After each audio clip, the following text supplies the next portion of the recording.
The topic is Dr. Martin Luther King at the 21st century, and of course the guest is Dr. Baldwin from Vanderbilt University. Dr. Baldwin, during this last segment, let's give you an opportunity to sort of inform our audience in terms of some of the things that you're thinking about in terms of Dr. Martin Luther King and how Dr. King, the role that Dr. King has played in what we're doing here today. Okay. One of the things that disturbed me today is that we have this tremendous tendency to celebrate the dreamer, the person of Dr. King, who he was. But we don't want to celebrate and affirm and pursue the fulfillment of his dream. Okay. And I think that becomes very problematic for me. Not only is that a problem, there's also the problem of certain factions in our society trying to claim ownership to Dr. King's dream. Very good. I've heard people on the religious and political right use Dr. King in their efforts to promote what they call a pro-life culture, that is against abortion. I've heard people on the religious right use Dr. King against the gay rights movement. They are trying to use Dr. King to promote conservative causes, but you never hear anything about race, you never hear anything about economics, you never hear anything about peace. So they have a very limited perspective on Dr. King. I think there's the need today to recapture a sense of who Dr. King was, what his dream was about, and the kinds of tactics and methods he employed in the pursuit of that dream and the fulfillment of that particular dream. So the problem today, I think, adds up to a distortion of what Dr. King was, what he was about. And in many cases, we are too prone to celebrate the dreamer without celebrating the dream. You know, Dr. Baldwin, what we always try to do is to have our guests to say something that would be beneficial to the young people, because, of course, not only would it be beneficial to the young people, but older people as well. But I think that you would admit that we're having a real problem in terms of dealing with our young people and having them to focus on some of the things that are important, etc. Certainly, Dr. King would have some attitudes in reference to these pants, the way people dress, and etc. and etc. And so, well, why don't you speak? You know, what would be his message today? His message to young people today in terms of what they have to do. I think one aspect of his message would be study hard. Dr. King was an intellectual. You may think of him as an activist, a civil rights leader. He was all of that, but he was also an intellectual who took the academic life very seriously. And in his own speeches and letters to students, he encouraged them to study hard. That's one thing he encouraged them to do. Secondly, to avoid too much obsession with materialistic values. Very good. Because our young people are concerned about materialism. The price of clothes, the price of our sneakers, expensive clothes, expensive jewelry, that kind of thing. Dr. King was not about that. He said that materialism shouldn't be very, very important in our lives. We all have things, we all want to own things, but spiritual values are much more important. Moral values are much more important. We have to learn how to live in relationship to our fellow men and women. We have to learn how to make contributions not to just the uplift of ourselves, but to the uplift of all people. And we need to think in terms of the other. Dr. King often said that the first law of life is not self-preservation, it's other preservation. Yeah, we think certainly in terms of our own self-preservation, but we have to also think of others. And I think that's very, very important. And I think if he was alive today, he would focus on the need for education, the need to avoid too much of an emphasis on materialism, and the need to embrace spiritual and moral values. And what about violence? I mean, what would violence? I think that his message would be violence is always immoral. And I think he would say that on an interpersonal level, violence is wrong. In intergroup relations, violence is wrong. And in international relations, violence is wrong.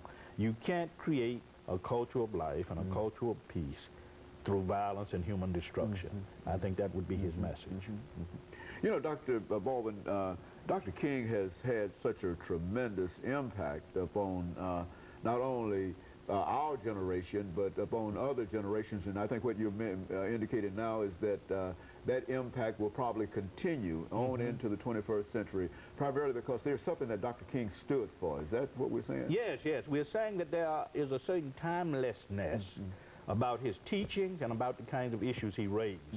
Unfortunately, the extent to which he will continue to live in our culture will depend a lot on what we do in our churches and what we do in our schools. Okay. Unfortunately, little attention is given to Dr. King in our schools, and little attention is given to him in our churches. We wait until the third Monday in January of each year to celebrate him, when I think we should be talking about him throughout the year, because the principles he raised or the issues he dealt with what we should be about today in terms of making the quality of life better for people generally, not just for the rich, not just for those who have means and who have resources, but especially for what Dr. King called the least of these. And he constantly talked about the least of these. Well, I think you mentioned the celebration of the national holiday. What can you say in reference to that celebration? Do you think that that there's been a lull in reference to what has to be done, and that there ought to be a greater interest in this as a national holiday? I mean, how do you see that? I think it needs to be, we should not see it as simply a day off work, a day to have picnics, whatever you want, that kind of celebration. I think it's a time for us to get together in workshops and classrooms to talk about the issues that still divide us as a nation. Not merely race and economics and violence and human destruction, but also politics. The nation, as you well know, is very divided now, between what some call the red states and others call the blue states, between what some call conservatives and others call liberal. Unfortunately, we're a very divided nation, and Dr. King always said that we can't achieve much that way. We also need to look at these issues, church-state issues. There's a lot of debate about that going on, about the religious right transcending the boundaries that separate church and state. Dr. King spoke to all these issues. The politics that divide us, the economics that divide us, the race and ethnic boundaries that divide us. And I think he's relevant to all of these issues.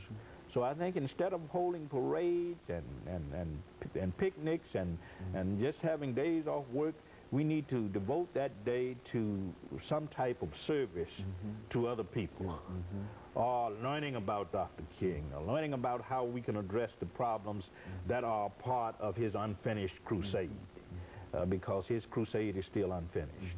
And so you think our young people can still play a real role in terms of Dr. King? They can deal with some of the issues that they have to deal with today, looking at his philosophy and whatnot. Is that what yes. Violence in our schools has reached epidemic proportions, and I think students can learn from Dr. King. We need to stop looking at Dr. King as some type of gentle, passive figure.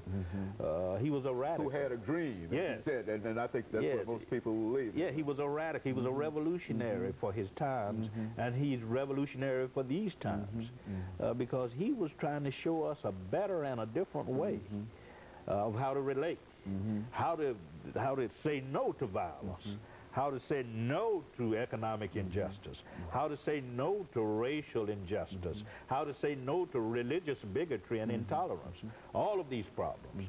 So I think he's quite relevant, and we need to stop seeing him as this kind, gentle preacher who led demonstrations and wouldn't fight back, and we need to begin to see him as a radical, prophetic figure who challenged us with a prophetic gospel.